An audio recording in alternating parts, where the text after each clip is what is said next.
croisement du nord et du sud entre l'Adriatique et la mer Tyrrhénienne, l'Ombrie est le cœur vert de l'Italie, riche de plus de 2000 ans d'histoire et d'art autour d'un lac, le Trasimène. De mémoire de Romains, la région ne résonne pas de glorieux souvenirs. Hannibal, le Carthaginois, y avait infligé une sévère défaite aux troupes romaines de Flaminius, c'était en 217 avant Jésus-Christ. Plus de 2000 ans plus tard, la brume alliée d'Hannibal est toujours là, dissimulant subtilement tous les charmes de cette région où se distille avec passion un certain art de vivre. Stendhal y admira la gentillesse raffinée de ses habitants. Le poète Byron, dans ses promenades romaines, avait défini le lac comme un voile d'argent et Goethe grava dans sa mémoire la vue du lac extraordinairement plaisante. Dans cet endroit, heureusement encore préservé, le fil de l'âme nous rapporte ses souvenirs d'un temps lointain, de choses vécues par les générations passées, de sons et de rythmes perdus. C'est notre histoire d'Européens. Castiglione del Lago est un petit bourg d'environ 14 000 habitants. Construit d'abord sur un promontoire rocheux qui domine le lac, il constituait, grâce à sa forteresse d'abord et sa citadelle moyenâgeuse ensuite, une formidable défense stratégique.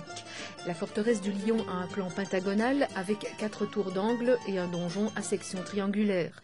Au XVIe siècle, le marquis de Castiglione del Lago et du Chiugi, à Scagna della Cornia, y fit bâtir sa résidence reliée directement à la forteresse par un cheminement suggestif.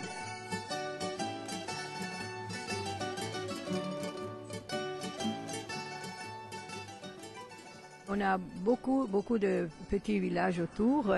C'est le chef-lieu du lac Trasimène, que c'est un parc régional. Et dans le lac Trasimène, il y a 8 mairies. Et Castiglione, c'est la plus grande mairie. Et puis, dans le lac, il y a 3 îles. Et ici, c'est joli à voir. Il y a des collines. Et c'est un lac plein d'histoire. Et plein aussi d'artistes qui ont peint ce lac. Et c'est pour ça qu'on a fait beaucoup de projets d'art que les écoles de Dinan ils ont beaucoup vu. On travaille beaucoup sur les patrimoines naturels et culturels. À une vingtaine de kilomètres de là, de l'autre côté du lac, la ville de Pérouse s'impose. C'est le chef-lieu de la province, capitale de la région. Malgré son important développement, cette ville, au riche passé historique, a su préserver une unité architecturale équilibrée. Un système de navettes de mini-métro reliant le bas de la ville et le sommet de la citadelle ferait pâlir d'envie plus d'un responsable dinantais. Pérouse, c'est une des 12 cités étrusques. Au IXe siècle, elle devint une propriété des papes, mais réussit toutefois à mener une vie indépendante. Les princes Baglioni et Oddi qui y vécurent y alimentèrent des rivalités dévastatrices. Pérouse peut être fière de ses richesses artistiques. Ses églises, ses palazzos, ses fontanas, ses piazzas et autres gallerias suscitent l'admiration de tous. On y apprécie l'intérêt de son centre médiéval. C'est une ville jeune et dynamique, une ville étudiante de premier plan qui organise en juillet depuis plus de 30 ans un très fameux festival de jazz. Tiens.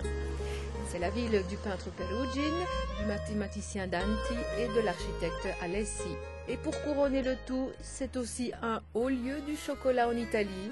Quand on vous disait art de vivre,